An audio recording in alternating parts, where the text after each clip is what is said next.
Jadi saudara-saudara,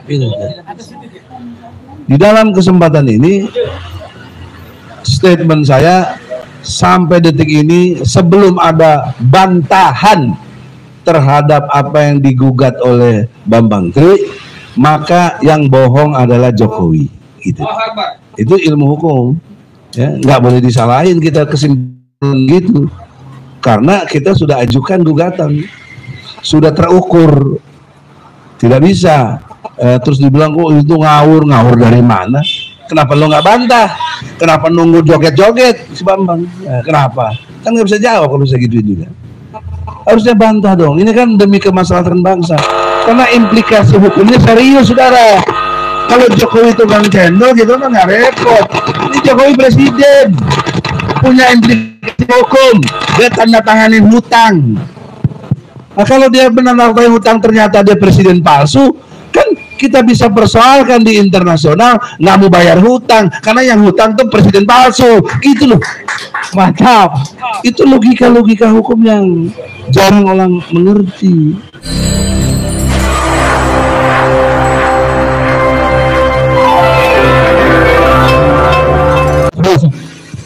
Ya, bismillahirrahmanirrahim. Assalamualaikum warahmatullahi wabarakatuh. Dua hal yang saya maksud bicara ke Nur Lapong, bahwa yang pertama itu fokus ke SD, SMP, SMA ijazahnya. Kita tidak gugat UGM, tapi dari 3 kelembagaan dalam perspektif sekolah SD, SMP, SMA justru yang respon atau menjawab UGM. Nah, secara ilmu hukum apapun yang disampaikan oleh UGM itu tidak punya nilai hukum. Kenapa? Karena tidak disampaikan di pengadilan. Apapun ceritanya, mau rektornya sekalipun yang ngomong, tidak punya nilai hukum.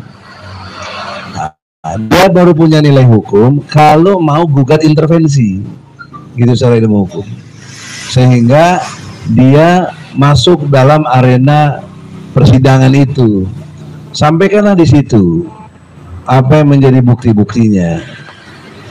Nah, itu penjelasannya. Yang kedua, kita fokus penggugat, dalam hal ini Bambang Tri, saya advokatnya, lawyernya, sekarang ditahan bersama Gus Dur. Tapi yang digugat tenang-tenang aja, kalau istilahnya istri malah biarin aja lah Bambang joget-joget, nanti saatnya saya tunjukkan. Nah, ini juga satu hal yang harus dimengerti oleh Jokowi. Saya bawa pengadilan ini adalah bukti agar supaya secara ilmu hukum, kalau memang Jokowi punya benar yang asli, itu sangat bagus. Kenapa bagus? Berarti Bambang Tri sebagai klien saya, meskipun demikian dia yang tidak benar, kan begitu ilmu hukum, ya. Tetapi permainannya tidak elok. Kenapa sekarang itu? Nah, saya mendengar karena mubahalahnya itu loh antara Gus Dur dan Bambang Tri, dengan istilah ada penodaan agama dengan pasal 156A atau penistaan agama. Ini saya kritik keras. Kalau pakai pasal 156A mengacu kepada kasus Ahok, itu mendahului adanya fatwa MUI bahwa betul ada penistaan, sehingga Ahok nggak bisa ngeles, harus dihukum. Nah, ini belum ada apa-apa kok main dijadiin tersangka. Ingat juga waktu kasus Ahok, berbulan-bulan diadakan gelar perkara, dipanggil berbagai macam ahli bahasa, ahli pidana, ahli sudut pandang gayanya, gesturnya, dipanggil oleh pihak kepolisian, tentu dengan biaya yang tidak murah. Nah, kenapa ini tidak ada pemanggilan untuk itu, tidak ada gelar perkara, kok langsung jadi tersangka dan ditahan? Itu secara ilmu hukum. Jadi tidak equal hukum itu di depan kita semua manusia ini. Harusnya pas 7 ayat 1 Undang-Undang 45 dipalsukan, ya, bahwa masih tertera di situ setiap warga negara berkesamaan kedudukannya dalam pemerintahan dan hukum tanpa kecuali. Nah, indikasi-indikasi apa yang terjadi untuk supaya didiamkan keadaan ini, seperti istri sampaikan dan juga tadi Dr. Zul sampaikan, ada kebohongan di tingkat Bambang Tri. Tetapi saya tidak boleh, karena saya advokatnya, saya sudah mengajukan beberapa bukti-bukti untuk ditampilkan di pengadilan. Maka pendapat saya, sepanjang bukti-bukti yang disampaikan Bambang Tri tidak terbantahkan, Bambang Tri benar. Itu ilmu hukum, bos. Nggak bisa di background karena Anda tadi ngomong, oh dia suka bohong, waktu kecil padahal kenal, bilang nggak kenal. Ini Jokowi begini sengaja. Enggak berlaku dalam ilmu hukum, itu nggak berlaku. Yang berlaku secara ilmu hukum, Bambang Tri benar karena dia telah menggugat resmi ke pengadilan, dan tentunya kita ngajukan ke pengadilan itu bukan tanpa penjelasan dan lain sebagainya. Kalau enggak, ngapain diterima oleh pengadilan? Nah, oleh karena itu ukurannya adalah apabila tanggal 18 Oktober hari Selasa pekan depan Jokowi tidak datang, berarti dia pembohong besar seperti Anda sampaikan, lihat. Tapi saya berharap Jokowi datang, karena waktu saya gugat pertama dia nggak datang. Jangan lupa Jokowi 2021 saya gugat terhadap berapa tuh, 62 kebohongannya. Salah satunya mobil SMK, katanya ada 6.000 unit yang sudah pesan. Kemudian buyback Indosat nggak dibeli lagi, 10 juta tenaga kerja, ternyata Cina yang datang, ya. Kemudian impor, nggak boleh ada impor, tahunya impor terus berturut-turut, termasuk garam, beras, ya, gandum, dan beberapa bahan pokok lainnya yang berkait dengan pangan, impor semuanya. Rizal Ramli ungkapkan, kenapa impor? Karena $30 per 1 tonnya fee yang didapat. Nah, itu yang ngomong Rizal Ramli. Saya nggak bidang ekonomi, saya hukum. Jadi oleh karena itu, saudara-saudara, saya khawatir dalam perspektif hukum pengadilan nanti dikondisikan lagi seperti pengadilan yang pertama. Sudah benar saya di atas on the track, saya udah susun betul kebohongan-kebohongannya itu, tiba-tiba putusan pengadilannya itu harusnya jadwal sidang jam 1, jam 12.45 diputuskan. Berarti belum sidang, tapi sudah diputuskan bahwa pengadilan tidak berwenang. Gimana saya? Ya, teman-teman aktivis juga relatif nggak ada yang bantu. Kita aja sendiri tuh buat Jokowi. Dan confirm saya benar. Kenapa Jokowinya nggak datang? Padahal dia sudah bersumpah menurut pasal 9 Undang-Undang Dasar 45, dia bersumpah demi Allah sebagai presiden dan wakil presiden akan menjalankan undang-undang sebaik-baiknya dan seluruh-seluruhnya demi nusa dan bangsa. Demi Allah. Ternyata dia digugat tidak datang, kan tidak menjalankan undang-undang. Itu satu poin penting tentang moral juga, ya. Jadi saya bisa saja pendapat orang gitu, tapi fakta tidak bicara begitu, ya. Yang ada bicaranya justru banyak kebohongannya yang nyata. Nah, pemimpin-pemimpin dusta itu ada di Al-Quran, surat Al-An'am ayat 123. Jadi banyak pembesar-pembesar di negeri-negeri manapun ya, yang kelakuannya mendustakan. Dia sebagai pendusta kepada rakyatnya. Eksplisit itu pendusta. Al-An'am ayat 123. Kalau tadi yang antum sebut Al-Baqarah salah ayatnya, bukan 154, 153. Nah, gitu. Kalau 154 tentang orang yang mati syahid, dia tidak akan mati walaupun orang melihatnya dia mati. Nah, itu. Beda, coba lihat aja sendiri. Jadi karena itu saudara-saudara, dalam konteks yang ke depan ini, in position saya sekarang sebagai advokat masih berkeyakinan yang bohong itu Jokowi gitu loh. Itu logikanya. Kan kalau Jul nggak bisa jawab, saya jawab. Kenapa? Sepanjang tidak dibantah gugatan saya tanggal 18 itu nanti. Harusnya sih ini persoalan ece-ece sebenarnya, benar daripada kondisi. Kenapa? Kalau Jokowi tidak pakai falsafah yang pura-pura tadi begitu, biarin aja Bambang trik joget-joget, nanti kutunjukkan yang aslinya. Kenapa begitu sama rakyat? Kalau dia benar waras ya istilahnya juga, ya. Karena si anaknya bilang Bambang Tri nggak waras, ya. Karena katanya kan waktu jadi wali kota, gubernur, itu kan juga pakai ijazah yang itu juga. Kok sekarang baru digugat? Nah, kalau sekarang kenapa baru digugat? Ya Bambang Tri baru ketemu. Itu kan bikin bukunya yang kedua, undercover kedua, khusus tentang ijazah. Jadi gitu, jangan anaknya Jokowi nggak ngerti ilmu hukum juga ya. Dia udah jadi pejabat, jadi jangan tidak berpendidikan omongannya. Kenapa baru sekarang? Nah kalau orang awam kan, oh iya kenapa? Ya karena baru sekarang baru ketahuannya. Ini bagaimana?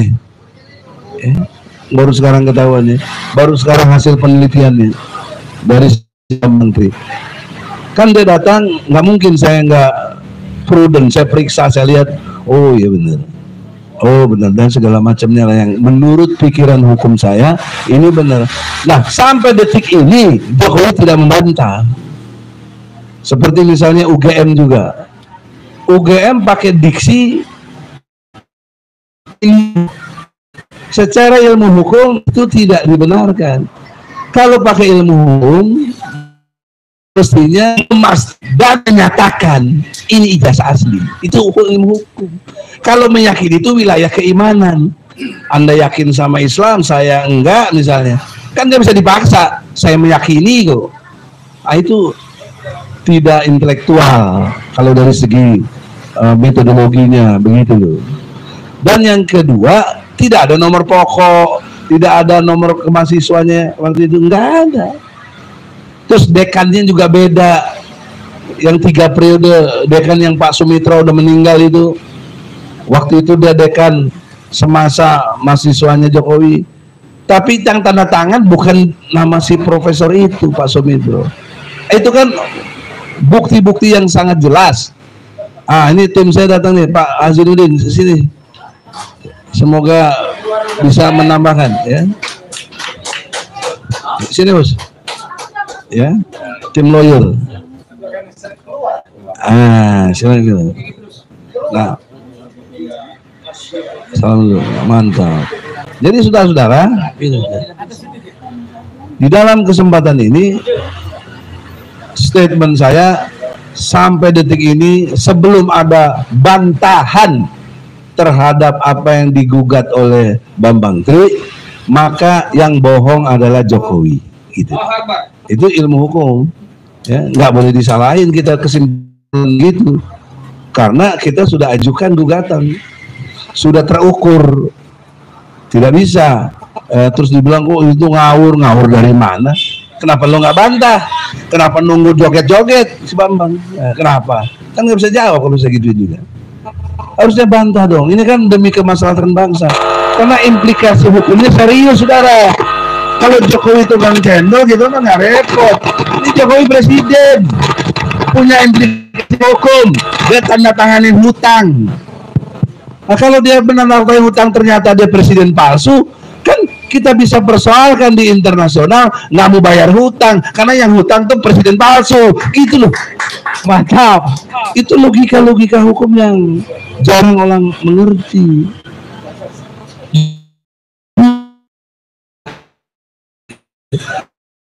Saya juga kan Mas Bintang itu kan sama-sama ketemu di Polda itu masih tersangka, harusnya udah SP3. Nah, tapi kalau ini terbukti ijazahnya palsu, udah bukan SP3 lagi. Jokowi yang berhenti jadi presiden, berhenti, nggak bisa nggak berhenti. Makanya kita gugat juga MPR, karena kewenangan itu ada di MPR, bukan di pengadilan. Nah, supaya ngerti. Dan kita gugat juga KPU, karena KPU yang menerima ijazahnya itu. Nah, menariknya waktu wali kota Pak ya, pakai Dr. Andes, betul. Waktu presiden pakai insinyur. Itu kita teliti lihat gitu, ada. Bagaimana bisa begitu? Nah itu kan kalau dia bilang punya yang asli, jadi saya bingung gimana itu dia menjelaskannya itu gitu. Kemudian adik iparnya yang sekarang istrinya itu jadi istrinya ketua MK, Usman. Nah itu di Instagramnya Jokowi, si Heru itu dianggap dirinya karena foto itu yang dipakai untuk ijazah, dan istrinya Heru, si Idayati, adiknya Jokowi, dianggap Iriana. Apa buktinya? Nah, nanti kita bertarung lah secara data. Nah, kita mau suratin, terus juga aktivis mau bantu, kita datangi ke MK menanyakan kenapa istri Anda nih kok bohong gitu loh, atau diam saja dirinya dipakai oleh Iriana itu. Ah itu serius ini bos. Jadi jangan dikira kita ece-ece juga, enggak, ini implikasi hukumnya serius. Ya. Kalau Egy Sujana nggak ada yang ece-ece, besar aja. Kalau Egy Sujana nggak ada yang ece-ece, besar aja. Ya alhamdulillah. Nah, makanya kita ke sini, saya bagi tugas ini. Tadi habis dari Mabes mungkin ada berita-berita bagus tambahkan, tapi kata kunci dari saya adalah Jokowi pembohong. Gitu. Hapus lu. Sepanjang, jangan juga dituduh kita macam-macam. Sepanjang tidak membantah gugatan Bambang Tri. Kalau nanti di pengadilan Bambang Tri bisa dikalahkan data-datanya, Bambang Tri pembohong gitu. Dan harus dihukum juga. Itu yang benar gitu. Okay. Jadi kita ini lawyer itu nggak boleh membela kalaupun klien kita, nggak boleh. Kita harus pakai etika lawyer itu osjubedil, objektif, sistematis, jujur, bener, adil. Itu teorinya. Sehingga nggak boleh dengan subjektivitas. Kalau polisi malah subjektif. Kenapa? Itu main tangkap aja coba. Gus Nur sama itu subjektif, tidak objektif. Kok mubahalah dijadikan alasan? Apa yang melanggar dari agama Islam? Mubahalah itu ajaran Islam. Ya. Ada contohnya. Kenapa mubahalah? Karena masing-masing mengakui atau masing-masing merasa benar terhadap satu sesuatu, maka bolehlah mubahalah itu. Allah bersaksi, dan tentu sanksinya Allah yang Maha Tahu kapan itu terjadi, ya kan? Tapi sudah berani Bambang Tri merasa kalau saya tidak benar, dilaknat hidup saya, hancurkan saya, begitu loh dalam mubahalah. Nah sebaliknya kalau dia benar, yang hancur siapa? Jokowi dong. Ah, kita lihatlah nanti Allah dengan proses takdirnya. Dilalahnya lewat kita lah, tim advokat ini. Insya Allah. Qasinuddin, silakan lanjutkan. Assalamualaikum warahmatullahi wabarakatuh.